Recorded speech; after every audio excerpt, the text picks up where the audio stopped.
नमस्कार मित्रों, आप सभी का शिक्षा हिंदी के YouTube चैनल पर हार्दिक स्वागत है।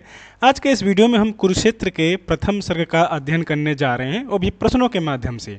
आप सबने कुरुक्षेत्र को भली भांति पढ़ा है, तो यहाँ पर हम क्या करेंगे, कुरुक्षेत्र की जो पंक्तियाँ हैं, जैसे आपको स्क्रीन में अभी दिखाई दे रहा होगा क्वेश्चन नंबर 1 में, तो उन पंक्तियों को पढ़ेंगे और पंक्तियों में जो प्रश्न बन सकते हैं, पंक्तियों के माध्यम से प्रश्नों को हल करते हुए हम लोग जो है चलेंगे। तो यहाँ पर मैंने कुल मिलाकर 50 प्रश्न जो है लिए हैं, जो कि एसएसबी सिलेबस के आधार पर हैं। तो चलिए बिना किसी देरी की प्रश्नों की चर्चा शुरू करते हैं। पहला प्रश्न आपको स्क्रीन में दिखाई दे रहा है, वह कौन रोता है वहाँ इतिहास के अध्याय पर। तो इतिहास के अध्याय पर वास्तव में कौन रो रहा है? ए रणभूमि का नग्न सत्य, बी एक पराजित सैनिक, सी दुर्योधन की आत्मा, या डी धृतराष्ट्र का पश्चाताप। सही उत्तर है मित्रों ऑप्शन नंबर ए, रणभूमि का नग्न सत्य। अब प्रथम सर्ग की जो है प्रारंभिक पंक्ति में कवि युद्ध की निरर्थकता को बताते हुए यहाँ पर कहते हैं कि इतिहास के अध्याय पर कोई और नहीं बल्कि रणभूमि का नग्न सत्य जो है रो रहा है। तो ये जो ऑप्शन नंबर ए है, ये सही जवाब होगा। सवाल नंबर 2, जिसमें लिखा है नौजवानों के लहू का मोल है प्रत्येक किसी बूढ़े कुटिल नीतिज्ञ के व्यवहार का, लहू का मोल चुकाने के पीछे किसका कुटिल व्यवहार है? ए वीरों के शौर्य का, बी बूढ़े कुटिल नीतिज्ञ का, सी भाग्य की विडंबना का, या डी शत्रु सेनापति का। से उत्तर होगा मित्रों इसका ऑप्शन नंबर बी, बूढ़े कुटिल नीतिज्ञ का। अब पंक्ति स्पष्ट करती है कि जो पंक्ति यहाँ पर लिखा गया है कि युद्ध में जो नौजवानों का रक्त बहाता है वह वास्तव में किसी स्वार्थी और बूढ़े राजनीतिक के कुटिल व्यवहार या नीतियों का जो है परिणाम है। तो इसका सही उत्तर होगा ऑप्शन नंबर बी। सवाल नंबर 3, जिसका हृदय उतना मलिन जितना कि शीर्ष वलक्ष है। इस पंक्ति में शीर्ष वलक्ष का क्या अर्थ है? ए कलंकित आत्मा, बी गर्व से ऊंचा सिर, सी श्वेत बाल या बल, या डी भारी मुकुट। सही उत्तर है इसका ऑप्शन नंबर सी, श्वेत बाल। यहाँ पर श्वेत का अर्थ है सफेद। तो मित्रों वलक्ष का अर्थ यानी सफ़ेद होता है, सफ़ेद बाल यहाँ पर जो है कहा गया है। नीतिज्ञ पर कवि जो है नीतिज्ञ पर व्यंग करता है कि बुढ़ापे के कारण उसके सिर के बाल जो है जितने सफ़ेद हैं उसका हृदय उतना ही जो है मलिन है। मलिन का अर्थ क्या है? काला। सवाल नंबर 4, जो आप तो लड़ता नहीं कटवा किशोरों को मगर, कुटिल नीतिज्ञ युद्ध में किन्हें कटवा कर आश्वस्त होता है? ए सेनापतियों को, बी घोड़े और हाथियों को, सी शत्रु राजाओं को, या डी किशोरों को। सही उत्तर होगा मित्रों इसका ऑप्शन नंबर डी, किशोरों को। किशोरों का अर्थ है नौजवानों को, नौजवानों को। तो यहाँ पर जो है जो कुटिल नीतिज्ञ है स्वयं युद्ध नहीं लड़ता बल्कि क्या करता है, वह देश के युवा या किशोरों को युद्ध भूमि में जो है ढकेल देता है, और युद्ध भूमि में ढकेल देकर जो है वो खुद क्या करता है, आश्वस्त होता है, और वो क्या करता है, नौजवानों को मरने के लिए छोड़ देता है। सवाल नंबर 5, आश्वस्त होकर सोचता सोनित बहा लेकिन गई बच लाज सारे देश की। देश की लाज बचने का दावा करके कौन आश्वस्त होता है? कुटिल राजनीतिज्ञ, घायल सैनिक, शहीद की विधवा, स्वयं ईश्वर। सही उत्तर है मित्रों इसका ऑप्शन नंबर ए। अभी ऊपर इसकी हमने चर्चा की। युवाओं का जो रक्त है, जो सोनित यहाँ पर है, युवाओं का जो रक्त है बह जाने के बाद वह बूढ़ा नीतिज्ञ ही आश्वस्त होता है कि चलो देश की लाज बच गई। यह उसके जो है क्या है, ये जो पंक्ति है उसके खोखले राष्ट्रवाद पर क्या है, प्रहार है। सवाल नंबर 6, देश मुख की लालिमा है बची जिनके लूटे सिंदूर से। यहाँ लूटे सिंदूर से किसकी ओर मार्मिक संकेत किया गया है? सांध्यकालीन लालिमा की ओर, शहीद सैनिकों की विधवा की ओर, या रणभूमि के रक्त की ओर, या डी पराजित स्त्रियों की ओर। सही उत्तर होगा मित्रों ऑप्शन नंबर बी, शहीद सैनिकों की विधवाओं की ओर। अब ये जो विधवाएं हैं, यहाँ पर विधवाओं की और ये जो पंक्ति है संकेत करती है, और यहाँ पर जिनका जो है सुहाग है, जिनके लूटे सिंदूर से यहाँ पर आया है, तो जिनका सुहाग है या सिंदूर उजड़ गया है ताकि देश के मुख की यानी जो लालिमा है तो वो जो है बची रही। सवाल नंबर 7, इस जाने देश का लज्जा विषय तत्व है कोई की केवल आवरण, कवि देश की लज्जा या इज्जत को वास्तव में क्या मान रहा है? सबसे बड़ा धर्म, देवताओं का वरदान, युद्ध भड़काने का केवल एक आवरण, या डी ईश्वर की इच्छा। से उत्तर है ऑप्शन नंबर सी, युद्ध भड़काने का केवल एक आवरण। आवरण का यहाँ पर अर्थ होगा बहाना। तो मित्रों, ये जो कवि को यहाँ पर संदेह है कि जिसे राजनेता देश की इज्जत कहते हैं वह कोई वास्तविक तत्व है भी या केवल अपने स्वार्थों को छिपाने का एक आवरण है या पर्दा है। सवाल नंबर 8, उस हलाहल सी कुटिल द्रोहाग्नि का नायकों के पट में जठराग्नि सी। कुटिल द्रोहाग्नि किसके पेट में जठराग्नि के समान जलती है? आम जनता के पेट में, वीर सैनिकों के पेट में, सी सन्यासियों के पेट में, या डी स्वार्थ लोलुप सभ्यता के अग्रणी नायकों के पेट में। सही उत्तर है मित्रों इसका ऑप्शन नंबर डी। युद्ध की यह जो विषैल आग है या द्रोहाग्नि है जिसको यहाँ पर कहा गया है, वास्तव में उन नायकों के पेट की भूख है। यहाँ पर जठराग्नि का अर्थ क्या है? पेट की भूख, पेट की भूख। तो जो युद्ध की ये विषैल या दुहाग्नि है उन नायकों की पेट की जो है जठराग्नि है, जो स्वार्थी और सभ्यता के क्या हैं? झूठे ठेकेदार हैं। सवाल नंबर 9, विश्व मानव के हृदय निर्दोष में या निर्देश में मूल हो सकता नहीं द्रोहाग्नि का। इस पंक्ति के अनुसार द्रोहाग्नि का मूल कहाँ नहीं हो सकता? निर्द्वेष विश्व मानव के हृदय में, राजनीतिज्ञों के षड्यंत्रों में, युद्ध की रणभेरी में, या डी सत्ता के गलियारों में। सही उत्तर है इसका ऑप्शन नंबर ए, निर्द्वेष विश्व मानव के हृदय में। कवि यहाँ पर स्पष्ट करता है कि एक साधारण मनुष्य जो विश्व मानव का हृदय द्वेष रहित होता है, अतः वहाँ से युद्ध रूपी द्रोहाग्नि जो है उत्पन्न नहीं हो सकती। सवाल नंबर 10, चाहता लड़ना नहीं समुदाय है, फैलती लपटें विषैली व्यक्तियों की सांस से। जब समुदाय लड़ना नहीं चाहता तो युद्ध की लपटें कहाँ से फैलती हैं? ए ईश्वर के कोप से, बी कुछ विषैले व्यक्तियों की सांस से, सी प्रकृति के प्रकोप से, या डी अस्त्रों शस्त्रों के भंडार से। सही उत्तर है इसका ऑप्शन नंबर बी, कुछ विषैले व्यक्तियों की सांस से। सांस का यहाँ पर अर्थ होगा विचारों से, विचारों से। तो आम जनता या समुदाय कभी युद्ध नहीं चाहती। युद्ध की आग कुछ विशिष्ट या स्वार्थी विषैले व्यक्तियों के भड़काऊ विचार या भड़काऊ सांस से फैलती है।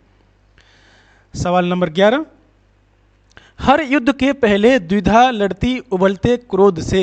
युद्ध से पूर्व मनुष्य के मन की दुविधा का संघर्ष किससे होता है? समाज के नियमों से, शत्रु के हथियारों से, उबलते हुए क्रोध से, या डी परिवार के मोह से। से उत्तर है मित्रों इसका ऑप्शन नंबर सी, उबलते हुए क्रोध से। यह मनोवैज्ञानिक यथार्थ है कि युद्ध शुरू होने से पहले व्यक्ति की अंतरात्मा में जो है क्या होता है? दुविधा होता है, और उसके उबलते क्रोध से जो है ये जो दुविधा अंतरात्मा जो है टकराती है। सवाल नंबर 12, हर युद्ध के पहले मनुज है सोचता, क्या शस्त्र ही उपचार एक अमोघ है? मनुष्य शस्त्र को किसका अमोघ उपचार समझता है? शांति और समृद्धि का, केवल शारीरिक रोगों का, सी पारिवारिक कलह का, या डी अन्य अपकर्ष और गरलमय द्रोह का। सही उत्तर होगा मित्रों इसका ऑप्शन नंबर डी, अन्य अपकर्ष और गरलमय द्रोह का। मनुष्य विचार करता है कि क्या जो अन्याय, पतन और विषैले द्रोह को मिटाने के लिए शस्त्र उठाना ही एकमात्र क्या है? अमोघ है। अमोघ का अर्थ क्या है? उपाय, या अमोघ या अचूक उपाय हो सकता है। सवाल नंबर 13, जीतने के बाद भी रणभूमि में वह देखता है सत्य को रोता हुआ। मनुष्य जीतने के बाद रणभूमि में किसे रोता हुआ देखता है? यथार्थ सत्य को, पराजित शत्रु को, अपने सेनापति को, गिद्ध और कौवों को। सही उत्तर है इसका ऑप्शन नंबर ए, यथार्थ सत्य को। यहाँ पर स्पष्ट तरीके से लिखा गया है कि जीतने के बाद रणभूमि में वह देखता सत्य को, तो इसका उत्तर होगा यथार्थ सत्य को। विजय प्राप्त करने के बाद भी विजेता को शांति नहीं मिलती, क्योंकि वह रणभूमि में पड़े शवों के बीच सत्य को विलाप करते हुए क्या करता है? देखता रहता है। सवाल नंबर 14, वह सत्य है जो रो रहा इतिहास के अध्याय में विजयी पुरुष के नाम पर कीचड़ नयन का डालता। रोता हुआ सत्य विजयी पुरुष के नाम पर क्या डालता है? विजय का स्वर्णिम मुकुट, अपने नयन की कीचड़, प्रशंसा के फूल, आने वाले कल का भय। से उत्तर होगा मित्रों इसका ऑप्शन नंबर बी, अपने नयन की कीचड़।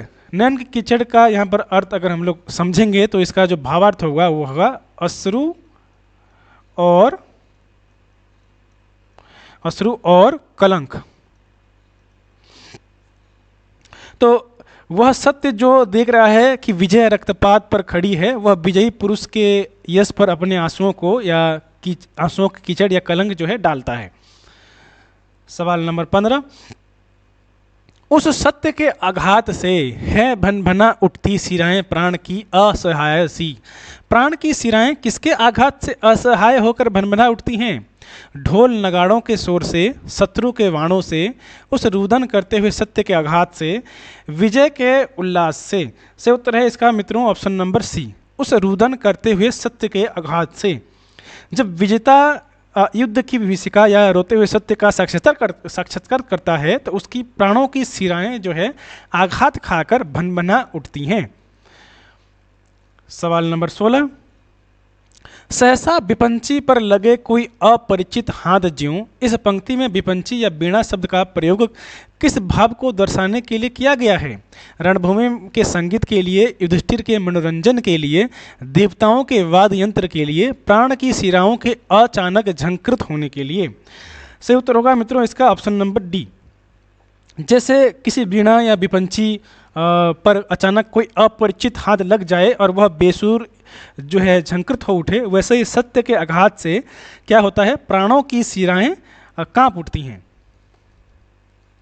सवाल नंबर 17, सहसा हृदय को तोड़कर कड़ती प्रतिध्वनि प्राणगत अनिवार्य, सत्याघात की, नर का बहाया रक्त, हे भगवान मैंने किया क्या किया?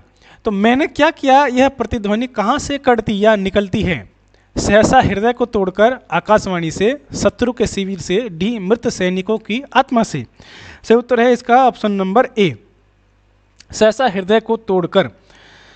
तो भयंकर विनाश को देखकर विजेता का हृदय सहसा जो है टूट जाता है और भीतर ग्लानि की प्रतिध्वनि निकलती है कि यह मैंने क्या जो है कर डाला। सवाल नंबर 18, लेकिन मनुष्य के प्राण शायद पत्थरों के हैं बने, इस दंश का दुख भूलकर होता समर आरूढ़। फिर कभी ऐसा क्यों कहता है कि मनुष्य के प्राण पत्थरों के बने हैं?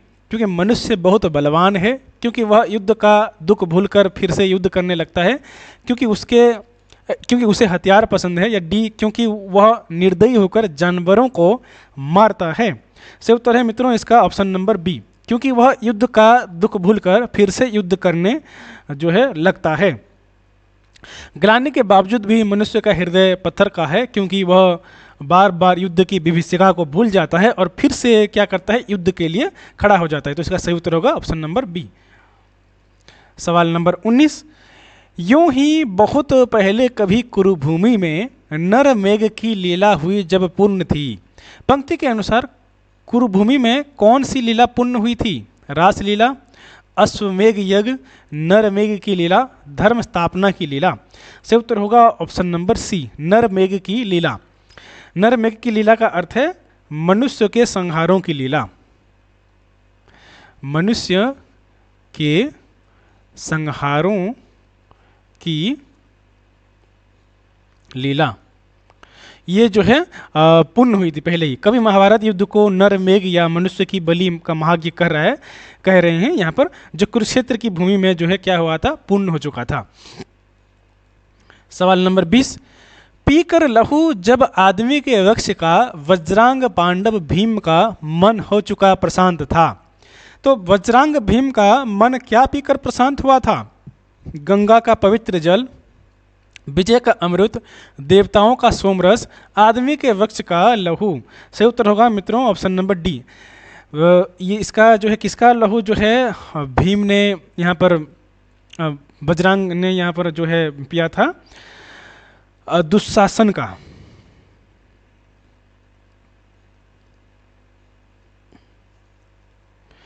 महाभारत के प्रसंगानुसार हमको पता है कि जो भीम थे, भीम ने दुशासन का जो है छाती फाड़कर उसका रक्त पिया था, जिससे उनके क्रोध की अग्नि क्या हुई थी, शांत हुई थी।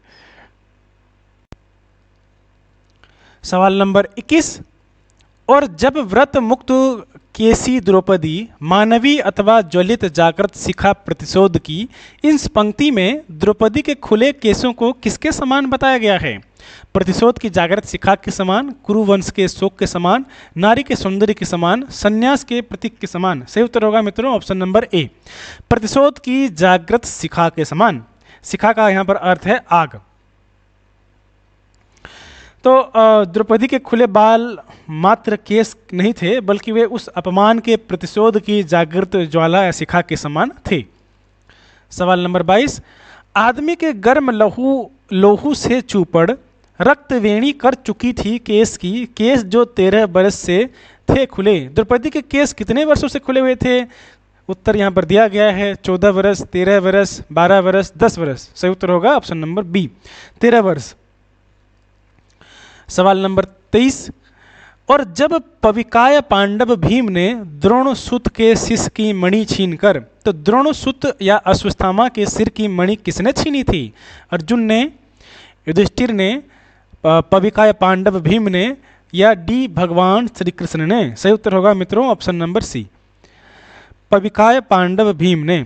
अश्वत्थामा या द्रोणसुत ने जब सोते हुए पांडव पुत्रों का वध किया था, तो वह वज्र के समान शरीर वाले पविकाय भीम ने उसकी मणि छीन ली थी। सवाल नंबर 24, हाथ में रख दी प्रिया के मग्न हो 5 नन्हे बालकों के मूल्य सी, द्रौपदी को वह मणि किसके मूल्य के समान प्रतीत हुई? अपार स्वर्ण के समान, अपने पिता के राज्य के समान, विजय के ताज के समान, अपने मारे गए 5 नन्हे बालकों के समान। सही उत्तर होगा मित्रों ऑप्शन नंबर डी, अपने मारे गए 5 नन्हे बालकों के मूल्य के समान। द्रौपदी को वह मणि पाकर ऐसा लगा कि मानो वह मणि उसके मारे गए 5 नन्हे बालकों या पांडवों या उप पांडवों का वह मूल्य चुका रही हो। सवाल नंबर 25, कौरवों का श्राद्ध करने के लिए या कि रोने को चिता के सामने शेष जब था रह गया कोई नहीं, एक वृद्धा एक अंधे के सिवा। कौरवों का श्राद्ध करने के लिए अंत में कौन शेष बचा था? एक वृद्धा और एक अंधा, कृपाचार्य और अश्वत्थामा, या विदुर और संजय, या डी युधिष्ठिर और अर्जुन? सही उत्तर है मित्रों ऑप्शन नंबर ए, एक वृद्धा और एक अंधा। ये कौन है? गांधारी और धृतराष्ट्र, इनको ही जो है ये क्या कहा गया है, एक वृद्धा और एक अंधा। तो युद्ध के भीषण विनाश के पश्चात कुरुवंश में तर्पण करने और रोने के लिए केवल धृतराष्ट्र और गांधारी ही जीवित बचे थे। सवाल नंबर 26, और जब तीव्र हर्ष निनाद उठकर पांडवों के शिविर से, तो पांडवों के शिविर से कैसा स्वर उठा था? रुदन का स्वर, तीव्र हर्ष निनाद का स्वर, शांति का मंत्र, चेतावनी का बिगुल। सही उत्तर है मित्रों ऑप्शन नंबर बी, तीव्र हर्ष निनाद का स्वर। युद्ध समाप्ति और विजय प्राप्ति के पश्चात स्वाभाविक रूप से पांडवों के शिविर से उल्लास की तीव्र ध्वनि या हर्ष निनाद उठी थी। सवाल नंबर 27, घूमता फिरता गहन कुरुक्षेत्र की मृत भूमि में लड़खड़ाता सा हवा पर एक स्वर निस्सार सा, तो कुरुक्षेत्र की मृत भूमि में हवा पर क्या लड़खड़ा रहा था? कौरवों का ध्वज, भीम की गदा, हर्ष निनाद का निस्सार स्वर, अर्जुन का रथ। सही उत्तर है ऑप्शन नंबर सी, हर्ष निनाद का निस्सार स्वर। वह विजय का हर्ष निनाद कुरुक्षेत्र की उस वीरान और लाशों से पटी भूमि में अत्यंत निस्सार या क्या हो रहा था? अर्थहीन हो रहा था। अर्थहीन होकर क्या हो रहा था? वो हवा में लड़खड़ा रहा था। सवाल नंबर 28, लौट आता था भटक कर पांडवों के पास ही और उन पर व्यंग सा करता हुआ, देख लो बाहर महा सुनसान है। यह हर्ष का स्वर लौटकर किन पर व्यंग कर रहा था? मृत कौरवों पर, स्वयं ईश्वर पर, रणभूमि की लाशों पर, या डी जीवित बचे पांडवों पर? सही उत्तर है मित्रों ऑप्शन नंबर डी, जीवित बचे पांडवों पर। तो इन पंक्तियों के अनुसार उल्लास का वह स्वर क्या हो रहा था? हवा में भटक कर वापस जीवित जो है पांडवों के पास लौट आता था और वह उनके प्राणों पर ही व्यंग करता प्रतीत होता था। सवाल नंबर 29, हर्ष के स्वर में छिपा जो व्यंग है, कौन सुन समझे उसे, सब लोग तो अर्ध मृत से हो रहे आनंद से। लोग विजय के स्वर में छिपे व्यंग को क्यों नहीं समझ पा रहे हैं? क्योंकि वे अर्धमृत से होकर आनंद में मग्न हैं, क्योंकि वे युद्ध की थकान से सो रहे हैं, क्योंकि वे युद्ध भूमि छोड़कर चले गई हैं, क्योंकि रणभूमि में बहुत शोर है। सही उत्तर है मित्रों ऑप्शन नंबर ए, क्योंकि वे अर्धमृत से होकर आनंद में मग्न हैं। आम सैनिक और लोग विजय के उल्लास में इतने डूबे हुए हैं कि वे संवेदनहीन या अर्धमृत से हैं, इसलिए वे छिपे व्यंग को नहीं सुन पा रहे हैं। सवाल नंबर 30, जय सुरा की सनसनी से चेतना निष्पन्द है, पांडव पक्ष के लोगों की चेतना किससे निष्पन्द हो गई है? ए अपनों की मृत्यु के दुख से, जरासुरा की सनसनी से, कुरुक्षेत्र की ठंड से, या डी युद्ध के भय से। सही उत्तर है ऑप्शन नंबर बी, जय सुरा की सनसनी से। यहाँ पर जय सुरा का अर्थ है विजय रूपी मदिरा, विजय रूपी मदिरा या मादकता। तो पांडव पक्ष के लोगों की चेतना जयसुरा या विजय रूपी मदिरा से निष्पन्द हो गई है। निष्पन्द का अर्थ होगा संवेदनहीन, संवेदनहीन। सवाल नंबर 31, किंतु इस उल्लास जड़ समुदाय में एक ऐसा भी पुरुष है, रो रहा मग्न चिंतालीन अपने आप में। तो उल्लास में डूबे समुदाय के बीच वह पुरुष क्या कर रहा है? वह भी उल्लास मना रहा है, वह सो रहा है, वह मग्न चिंतालीन होकर एकांत में रो रहा है, वह युद्ध की योजना बना रहा है। सही उत्तर होगा मित्रों इसका ऑप्शन नंबर सी, वह मग्न चिंतालीन होकर एकांत में रो रहा है। जहाँ पूरी सेना उल्लास में जड़ हो गई है, वहीं धर्मराज युधिष्ठिर जो हैं क्या कर रहे हैं?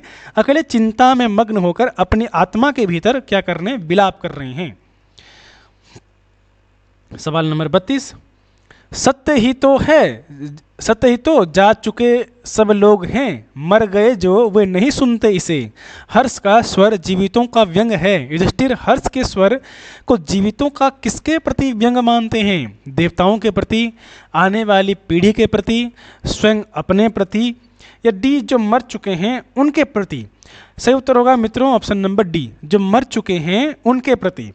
युधिष्ठिर सोचते हैं कि जिनके लिए युद्ध लड़ा गया वे तो मर चुके हैं, अब यह विजय का उल्लास उन मृतकों के प्रति जीवित लोगों का क्रूर ही व्यंग है। सवाल नंबर 33, स्वप्न सा देखा सुयोधन कह रहा वो युधिष्ठिर, सिंधु के हम पार हैं। स्वप्न में युधिष्ठिर को सुयोधन या दुर्योधन क्या कहता हुआ प्रतीत होता है?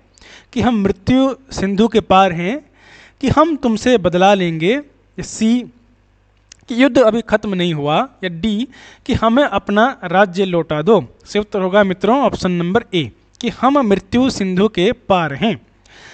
ग्लानि में डूबे युधिष्ठिर को आभास होता है यहाँ पर कि दुर्योधन या उस पार या मृत्यु लोक से कह रही हैं, या कह रहा है कि हमें तो भवसागर पार कर गई हैं। सवाल नंबर 34, आ गए हम पार तुम उस पार हो, यह पराजय या कि जय किसकी हुई? व्यंग पश्चाताप अंतर्दाह का, अब विजय उपहार भोगो चैन से। सुयोधन के अनुसार या दुर्योधन के अनुसार युधिष्ठिर को विजय उपहार में क्या मिलता है? अकुत धन संपत्ति और सुख, व्यंग पश्चाताप अंतर्दाह, स्वर्ग का मार्ग, इतिहास में अमरता। सही उत्तर है मित्रों ऑप्शन नंबर बी, व्यंग पश्चाताप और अंतर्दाह। दुर्योधन मृत्यु के पार से व्यंग करता है कि मरने वाले तो मुक्त हो गए, लेकिन जो जीतने वाले युधिष्ठिर को उपहार में केवल पश्चाताप और भीतर की जलन या अंतर्दाह जो है दे गई हैं। सवाल नंबर 35, हर्ष का स्वर घूमता निस्सार सा लड़खड़ाता मर रहा कुरुक्षेत्र में। तो कुरुक्षेत्र में कौन सा स्वर लड़खड़ा कर मर रहा है? शंख की ध्वनि, मृत सैनिकों की कराह, हर्ष का निस्सार स्वर, हाथियों की चिंगाड़। सही उत्तर है मित्रों ऑप्शन नंबर सी, हर्ष का निस्सार स्वर। कुरुक्षेत्र के उस भयानक सन्नाटे और मृत्यु के साम्राज्य में विजय के उल्लास या हर्ष का स्वर अपना अर्थ खोकर लड़खड़ाते हुए विलीन हो रहा है। सवाल नंबर 36, रक्त से सींचकर समर की मेदिनी हो गई है लाल नीचे कोस भर। इस पंक्ति में प्रयुक्त मेदिनी शब्द का क्या अर्थ है? नदी, तलवार, आकाश, धरती। से उत्तर है मित्रों ऑप्शन नंबर डी, धरती। मेदिनी का अर्थ पृथ्वी या धरती होता है। समर यहाँ पर जो है समर या युद्ध की भूमि रक्त से सींचकर कोसों तक जो है क्या हो गई है? लाल हो गई है। सवाल नंबर 37, और ऊपर रक्त की खरधार में तैरते हैं अंग रथ गज वाजी की। तो रक्त की धार में तैरते हुए अंगों के संदर्भ में वाजी का क्या अर्थ है? घोड़े, सैनिक, शस्त्र, ध्वज।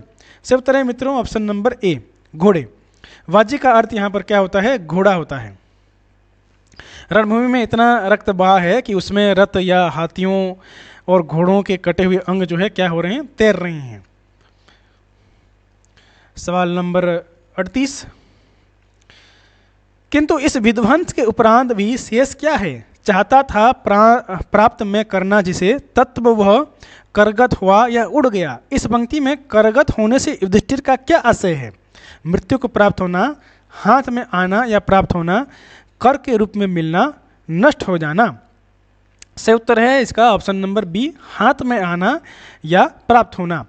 युधिष्ठिर स्वयं से प्रश्न करते हैं कि जिस शांति या न्याय के तत्व को मैं प्राप्त करना चाहता था क्या वह मिला या उड़ गया? सवाल नंबर 39, सत्य ही तो है, यह सत्य ही तो मुष्टिगत करना जिसे चाहता था शत्रुओं के साथ ही उड़ गए वे तत्व। युधिष्ठिर मुट्ठी में या मुष्टिगत क्या करना चाहते थे जो शत्रुओं के साथ ही उड़ गए? कौरवों का राजमुकुट, केवल कौरवों का खजाना, शांति, न्याय और सत्य के वे अमूल्य तत्व, या डी अस्त्र शस्त्र की विद्या। से उत्तर है ऑप्शन नंबर सी, शांति, न्याय और सत्य के वे अमूल्य तत्व। युधिष्ठिर युद्ध के मैदान या युद्ध के माध्यम से न्याय, सत्य और शांति को अपनी मुट्ठी में करना चाहते थे, पर वे सारे तत्व कौरवों की मृत्यु के साथ ही क्या हो गए थे? समाप्त हो गए थे। सवाल नंबर 40, यह महाभारत वृथा निष्फल हुआ। युधिष्ठिर को महाभारत का यह महायुद्ध अंततः कैसा प्रतीत होता है? गौरवशाली और महान, धर्म संस्थापक, परम आवश्यक, पूर्णतः वृथा और निष्फल। वृथा का अर्थ है पूर्णतः व्यर्थ। तो चारों ओर का यहाँ पर जो है देखते हुए इसका सही उत्तर होगा ऑप्शन नंबर डी, पूर्णतः वृथा और निष्फल। तो सब तरफ का विनाश देखकर युधिष्ठिर इस निष्कर्ष पर पहुंचते हैं कि यह भीषण महायुद्ध क्या हुआ? पूर्णतः वृथा और निष्फल हुआ, उद्देश्यहीन हुआ।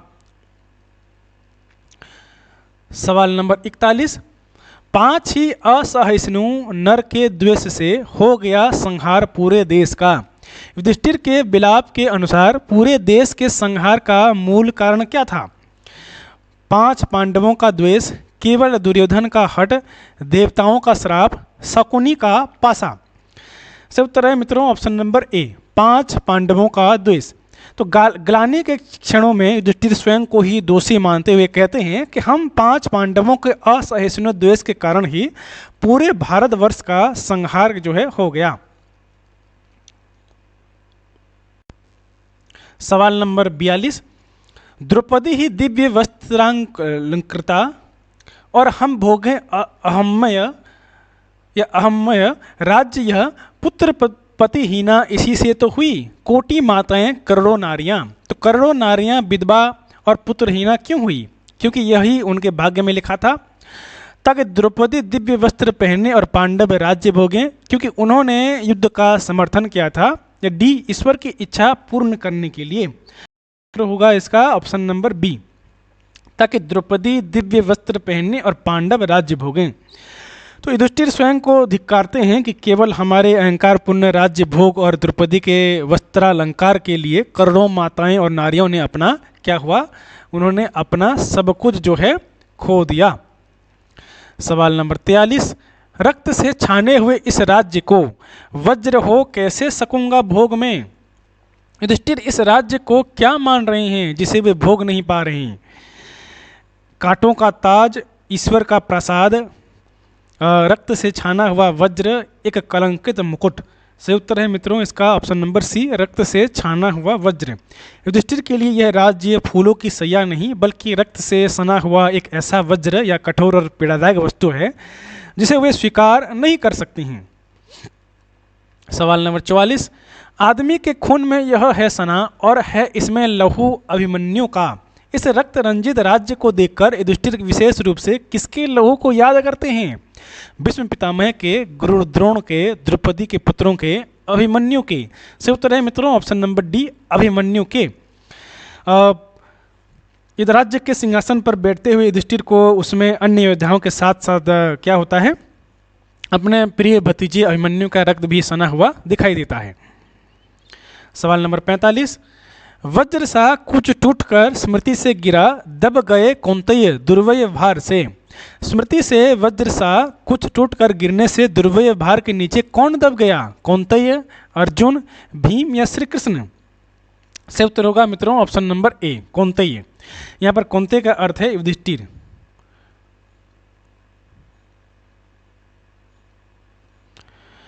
तो कौंतेय का अर्थ कुंती के पुत्र या युधिष्ठिर है। अतीत की भयानक स्मृतियों का वज्र गिरने से उनका हृदय अपराध बोध के असहीन भार से जो है दब गया है।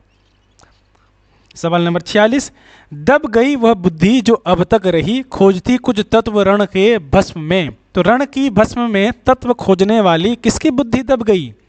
विदुर की, युधिष्ठिर की, व्यास की, संजय की? से उत्तर है मित्रों ऑप्शन नंबर बी, युधिष्ठिर की। जो युधिष्ठिर की बुद्धि युद्ध की राख में न्याय और धर्म की रूपी तत्व को खोज रही थी, वह इस अपार शोक के भार से क्या हुआ? पूर्णतः दब गया।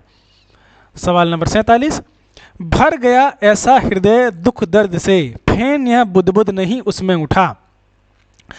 दुख दर्द से भरे युधिष्ठिर के हृदय में क्या नहीं उठा? प्रतिशोध की आग, आंसुओं की धारा, फेन या बुदबुद, क्रोध का ज्वार? सही उत्तर है ऑप्शन नंबर सी, फेन या बुदबुद।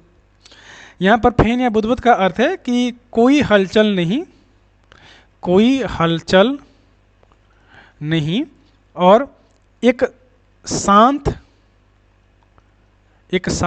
गहरा शोक। तो युधिष्ठिर का हृदय जो है दुख के सागर में इतना लबालब भर गया है कि उसमें विलाप या क्रोध का कोई फेन या झाग या बुलबुला या बुदबुद तक भी नहीं उठ रहा। केवल क्या है? एक गहरा शोक है, गहरा सन्नाटा है। सवाल नंबर 48, खींचकर उच्छ्वास बोले शिव वे पार्थ, मैं जाता पितामह पास हूँ। तो भारी उच्छ्वास खींचकर युधिष्ठिर ने पार्थ या अर्जुन से कहाँ जाने को कहा? हिमालय की ओर, हस्तिनापुर के राजमहल में, माता कुंती के पास, या डी सरसैया पर लेटे पितामह के पास? सही उत्तर है मित्रों इसका ऑप्शन नंबर डी, सरसैया पर लेटे पितामह के पास।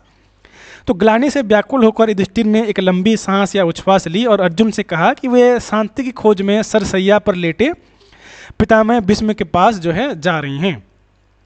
सवाल नंबर 49, और हर्ष निनाद अंतः शून्य सा लड़खड़ाता मर रहा था वायु में। प्रथम सर्ग के अंत में कुरुक्षेत्र की वायु में कौन लड़खड़ाता हुआ मर रहा था? पांडवों का हर्ष निनाद, दुर्योधन का अहंकार, अश्वत्थामा का क्रोध, कौरवों का विलाप? सही उत्तर है मित्रों ऑप्शन नंबर ए, पांडवों का हर्ष निनाद। प्रथम सर्ग के अंत में कवि पुनः क्या करते हैं? उसी भाव पर लौटते हैं कि पांडवों की विजय का उल्लास या हर्ष निनाद के भीतर एकदम खोखला या अंत शून्य होकर कुरुक्षेत्र की वायु में क्या हो रहा था? विलीन हो रहा था। सवाल नंबर 50 और आज का आखिरी सवाल, यह महाभारत वृथा निष्फल हुआ ज्वलित कितना गरलमय व्यंग है? युधिष्ठिर किसे एक ज्वलित गरलमय व्यंग या जलता हुआ विशेला व्यंग मान रहे हैं? दुर्योधन के अट्टहास को, व्यर्थ साबित हुए महाभारत युद्ध और विजय को, श्री कृष्ण के उपदेश को, कौरवों की हार को? सही उत्तर है इसका ऑप्शन नंबर बी, व्यर्थ साबित हुए महाभारत युद्ध और विजय को। यहाँ पर युधिष्ठिर युद्ध के भीषण विनाश को देखकर कह रहे हैं कि यह महाभारत पूर्णतः निष्फल रहा और इस विनाश के बाद प्राप्त हुई यह तथाकथित विजय क्या है? एक विषैले या गरलमय के समान है। तो ये था मित्रों आज का कुरुक्षेत्र प्रथम सर्ग से 50 प्रश्न। इसमें जो कविता की पंक्तियां दी गई हैं इससे आपको प्रश्न जो है आसान लग रहा होगा। तो परीक्षा में ये पंक्तियां नहीं भी आ सकती हैं, आ भी सकती हैं। तो ये पढ़ने के साथ साथ आपका प्रश्नोत्तरी का जो है ये वीडियो हो गया। तो आपको अगर ये वीडियो अच्छा लगा है तो वीडियो को लाइक करना ना भूलें। तो मिलते हैं अगले वीडियो में, तब तक के लिए बने रहिए, जुड़े रहिए, पढ़ते रहिए। धन्यवाद। जय हिंद।